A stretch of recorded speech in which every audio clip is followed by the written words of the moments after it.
Guys, in this video we're going to take a look at how you can insert or remove a SIM card on the Google Pixel 4a. Now the SIM tray is located on the left hand side of the device. We're going to use the SIM pin. I'm going to turn it around to make it easy, and we're going to insert the SIM pin into the hole right here and then push it in.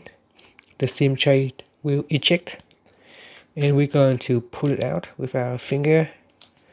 Now we need to put the SIM card on, so I have the metal contact facing upwards like this, and then we're going to insert it into the device like so, and then push it in, and that's it. Once it is in, you can turn on your device to set up your device.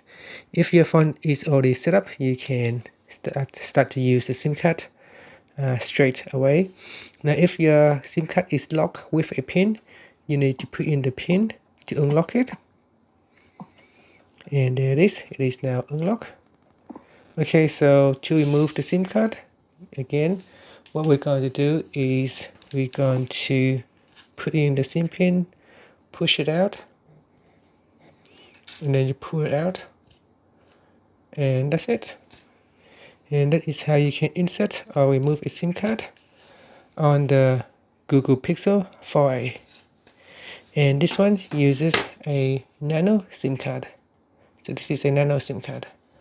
And that's it. Thank you for watching this video. Please subscribe to my channel for more videos.